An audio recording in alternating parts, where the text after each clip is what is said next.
जी हाँ, चलिए जल्दी से आप ये व्याकरण भाग आपका पूरा कर लीजिए। वितान किताब का पृष्ठ संख्या 46 पिता के नाम लेसन है, क्लास 7 पार्ट 4 पिता के नाम। इस पाठ का व्याकरण भाग पेज नंबर 46 पृष्ठ संख्या 46। अब देखिए, रेखांकित शब्दों में लगे उपसर्ग एवं मूल शब्द को छांट करके लिखिए, यानी प्रीफिक्स और मेन वर्ड अलग करना है।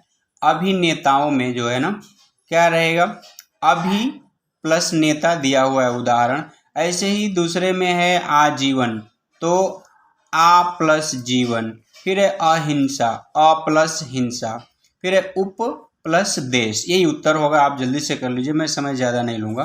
पर्यावरण, परि प्लस आवरण। अन्न देखिए, इसलिए कहते हैं ना, आप क्लास में थोड़ा ध्यान दिया कीजिए, क्लास में ये सारा करा दिया गया है। अन्न देखी, अन्न सुनी, अन्न प्लस देखी, फिर है अन्न प्लस सुनी। आगे है संयोग और सम्मान। तो सम, ये म पे ना ऊ मात्रा नहीं है, ये हलंत है, ध्यान रखिएगा। हलंत यानी ये आधा म है, तो सम प्लस योग, फिर सम प्लस मान। फिर है दुर्गुणों और सद्गुणों। दुर प्लस गुणों, ये दुर है, ध्यान दीजिएगा, द में छोटा ऊ की मात्रा, और र के नीचे ये हलंत है, मात्रा नहीं है, तो दुर्गुणों। और ऐसे ही सद प्लस गुणों। अब आते हैं सर्वनाम यानी प्रोनाउन की ओर। आप देख लीजिए, ये इसको एक बार आप पढ़ लीजिएगा। सर्वनाम की परिभाषा दिया गया है यहाँ पे, यानी वह शब्द जो संज्ञा यानी नाउन के स्थान पर, प्लेस पर यूज करते हैं ना, बोलते हैं, प्रयोग में लाया जाता है, उसे सर्वनाम कहते हैं। ये सर्वनाम के प्रकार हैं: पुरुषवाचक, निजवाचक, निश्चयवाचक, अनिश्चयवाचक, प्रश्नवाचक, संबंधवाचक। आप इनको एक बार जरूर पढ़िए। और इससे संबंधित आपसे ये प्रश्न पूछा गया है कि भाई निम्नलिखित विकल्पों में से कौन सा शब्द सर्वनाम नहीं है, सही का निशान लगाइए। जो सर्वनाम नहीं है उस पर सही का निशान लगाना है। आप, तुम्हारा, फिर वहाँ, ये सर्वनाम है, या सर्वनाम नहीं है, तो पहले में ये हो गया, ठीक है। आगे बढ़ते हैं। फिर ये, यह, वहाँ, अथवा, तो देखिए अथवा इसका उत्तर होगा, ये सर्वनाम नहीं है। फिर वह, उनको, ऊपर और स्वयं, तो बाकी सभी सर्वनाम है, ऊपर सर्वनाम नहीं है। फिर ये बाहर सर्वनाम नहीं है, और फिर लास्ट में जो है था सर्वनाम नहीं है। इसके बाद देखिए यहाँ दिया है, निम्नलिखित वाक्यों में सर्वनाम शब्दों को रेखांकित करके भेद भी लिखिए। अब सर्वनाम के जब भेद अच्छे से समझे रहेंगे तो आसान हो जाएगा। तो वे, यह, फिर ये और मेरी, ये कई सारी बातें आएंगी इसमें। बहुत सारी बातों को जब हम ध्यान में रख के करेंगे तो इनके उत्तर थोड़े बदलेंगे भी जरूर। फिर फिलहाल जो है देखिए, इधर है मैं और मुझे, पुरुषवाचक सर्वनाम हो जाएगा। जैसे बोलने वाला जो भी फर्स्ट पर्सन होता है ना, मैं और मुझे, तो यही बात है यहाँ पे। फिर है वह, पुरुषवाचक सर्वनाम में अन्य पुरुष हो जाता है। फिर जो आपने, ये भी पुरुषवाचक सर्वनाम है, दो लोग बात कर रहे हैं उससे।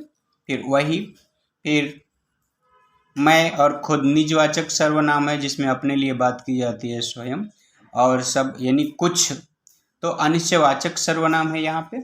आगे है देखो, समझो और लिखो। यह जीव जंतु, भाग दौड़, गिल्ली डंडा, आप लेसन पढ़े हैं तो इसमें आता है। फिर नदी नाला, पशु पक्षी, खेल कूद या खिलौना भी लिख सकते हैं। फिर बड़े छोटे, आता जाता, चलते फिरते। आगे है अर्थ के आधार पर वाक्य के भेद।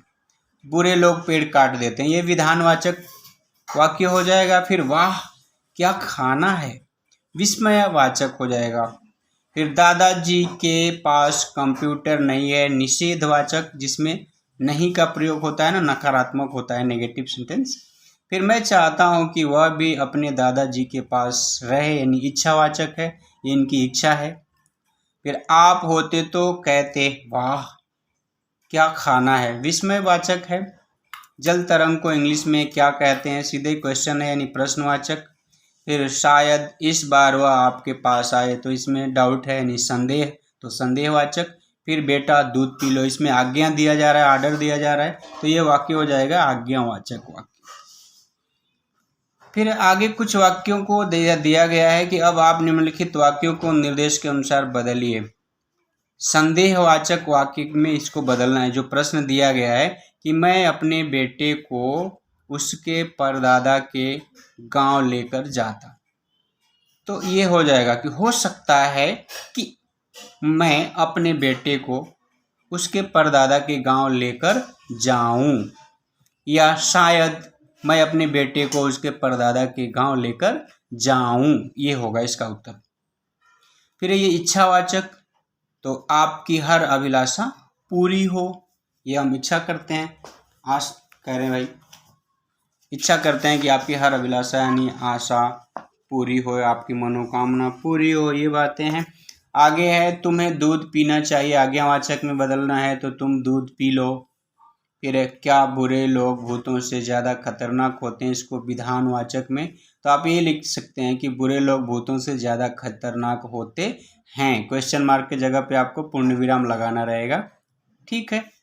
फिर उसने आज तक पतंग नहीं उड़ाई, विस्मयवाचक में इसे बदलना है तो हम बोल सकते हैं अरे वाह उसने आज तक पतंग नहीं उड़ाई। तो ये रहा व्याकरण भाग। अगर आपने इस पूरा नहीं किया होगा ना आपके नोट्स, तो आप लिख लीजिए, समझ लीजिए। इसके बाद भी अगर आपको कुछ डाउट है तो आप पूछ सकते हैं, लेकिन हाँ पहले आप अपने स्तर पर एक बार दो बार प्रयास करिए समझने का। पूरे पाठ जो है अच्छे से पढ़ लीजिए। आप देख रहे हैं Hindi classes bye Umesh sir. इस चैनल पर बहुत सारी वीडियो है, आप देखिए, सीखिए, उसका फ़ायदा उठाइए। आपको कुछ फ़ायदा हुआ, अपने मित्रों का भी फ़ायदा करें, यानी उनके साथ शेयर करें, उन्हें बताएं ताकि उनका भी काम बन जाए। कर भला तो हो भला। चलिए आज के लिए इतना ही। जय हिंद, जय हिंदी।